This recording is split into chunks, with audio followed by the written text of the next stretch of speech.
In medieval Italy, life wasn't all about battles and castles. There was also mischief, danger, and irresistible temptation. And for this young man, just when he thinks he has escaped from danger and arrives in a place where he thought he would be safe, all he finds is a sanctuary of gorgeous women, waiting with open arms and ready to do things that can only be left to the imagination. But just when he starts to think that he's found heaven on earth, the secrets from his past threaten to break the life of pleasure that he's become too familiar with.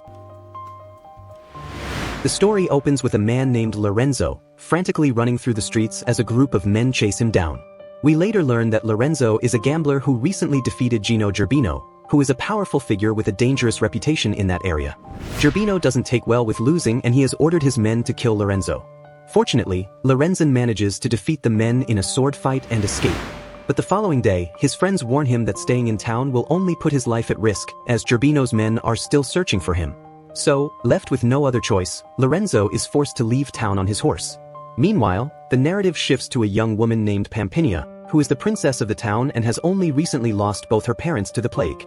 That morning, Gerbino approaches her under the guise of offering support until he eventually claims her late father was deeply indebted to him while he was alive. Then he informs her that all of her family's property now belongs to him, including Pampinea, as he tells her that she was part of the agreement he had with her father. According to Gerbino, the only way she can reclaim her life is by marrying him. Though Pampinea refuses to accept his claim, she is deeply troubled by his threats, and she immediately starts to contemplate ways to escape from him. In the meantime, Lorenzo continues to evade Gerbino's men as he rides into another town. In a desperate attempt to escape a close call, he climbs a tree, but unfortunately, the branch snaps and he falls down, knocking himself unconscious.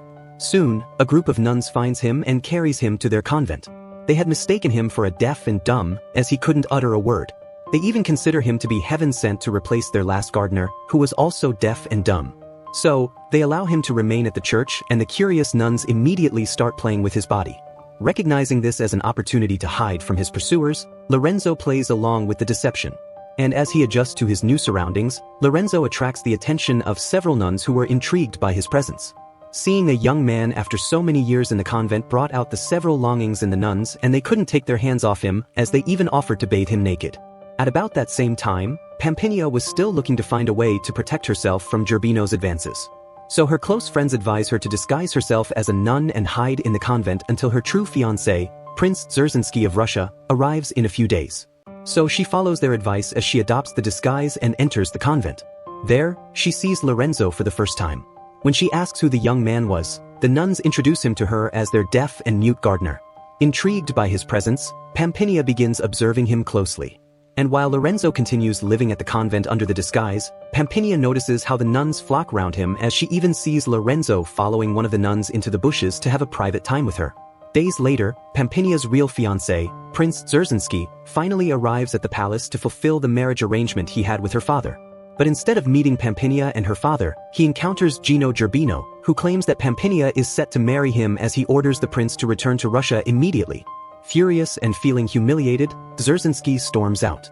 However, just as he is leaving the palace grounds, one of the men quickly informs him that Pampinea is hiding at a nearby convent, and that she is disguised as a nun there. Determined to find her and fulfill his promise, the prince changed direction and headed for the church. Meanwhile, back at the convent, Lorenzo continues to remain the center of attention for the nuns, as two curious nuns ask him to make them feel like women, just like he has been doing to the others. Amused by this, Lorenzo obliges, and he is even taken to their mother superior, with whom he has a special session with. But while the others continue to enjoy his presence, Pampinea grows increasingly uncomfortable with her feelings for him, becoming conflicted.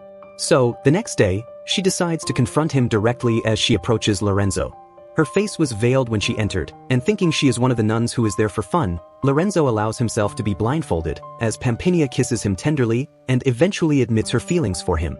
Before he can remove the blindfold, she has already disappeared, leaving Lorenzo confused about which of the nuns it was.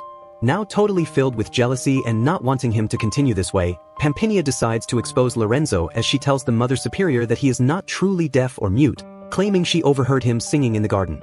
Now left suspicious about him, the mother sneaks into his room and whispers a threat in his ear.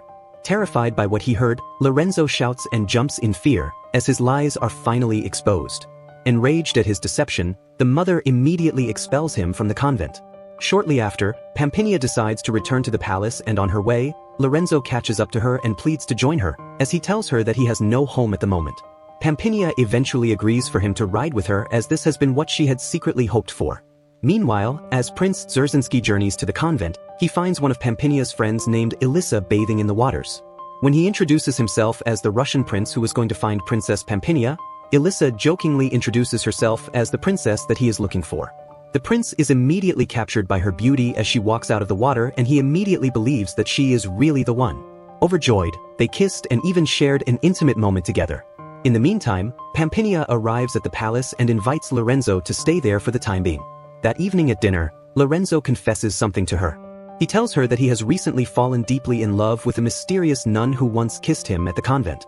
Though he never saw her face, he tells Pampinea that he longs to marry the girl, as he is convinced that she is the one meant for him. After hearing this, Pampinea chooses not to reveal to Lorenzo that she is the mysterious nun he has been speaking of. Unfortunately, their peaceful time together is soon shattered when Gerbino suddenly arrives at the palace. Furious at the sight of Lorenzo with Pampinea, he immediately attacks and nearly kills him. But Pampinea quickly steps in to save Lorenzo, as she offers to marry Gerbino if he spares Lorenzo's life. Reluctantly, Gerbino agrees but immediately orders Lorenzo to be sent to prison. The next day, Pampinea makes a demand of him once more as she tells Gerbino that she will not marry him until Lorenzo is released unharmed. Enraged by her request but unwilling to risk losing her, Gerbino reluctantly agrees once more.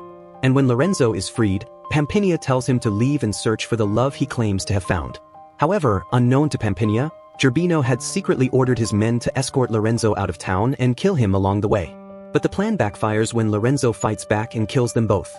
He soon realizes that Pampinea may be in danger, and he quickly hurries back to help her. In the meantime, the wedding between Pampinea and Gerbino begins at the palace, and as the priest conducts the ceremony, Prince Dzerzhinsky bursts in, declaring Pampinea as his rightful bride and vowing to marry her by all means. Moments later, a violent confrontation erupts and Lorenzo arrives soon after to join in the fight. When Gerbino sees Pampinea escaping, he sends his men after her. However, Dzerzhinsky soon intercepts him, and the two engage in combat. The prince quickly overpowers Gerbino, and as he prepares to strike the final blow, Lorenzo arrives, insisting that Gerbino's fate belongs to him. Gerbino reluctantly agrees to the duel as the prince assures him that one way or the other, Gerbino will die that afternoon. The two eventually take the fight to the top of a well at the palace, and with skill and determination, Lorenzo soon gains the upper hand, as he ultimately pushes Gerbino into the well and ends his evil doings. In the aftermath, Dzerzhinsky approaches Pampinea, as he officially asks for her hand in marriage. To his shock, she refuses, and this leaves him confused, as he recalls the encounter he had with her earlier by the river and asks why the sudden change of heart. That is when Pampinea removes her veil, and the truth becomes clear to the prince that she is not the woman he had fallen for. At that moment, Elisa enters and the prince immediately recognizes her, as he rushes to meet her and declares his love. Elisa accepts his proposal as the two embrace and kiss. And as joy spreads around, Pampinea searches around the palace for Lorenzo only to see him walking away. She immediately stops him and confesses her love to him. But even at this, Lorenzo claims that his heart belongs to the nun who had once kissed him in the convent. Now desperate to prove herself to him, Pampinea asks him to close his eyes as she kisses him just as she did before, and in that instant, Lorenzo finally realizes the truth, that Pampinea was the woman he loved all along. And by the end of the movie, we are left with joyful celebrations as Lorenzo and Pampinea's love is at last confirmed, sealing their journey with a moment of happiness. And that's the story of the movie, Virgin Territory. If you enjoyed this recap, don't forget to hit that like button, subscribe to the channel, and drop a comment telling us what you think about the movie. Until next time, stay safe.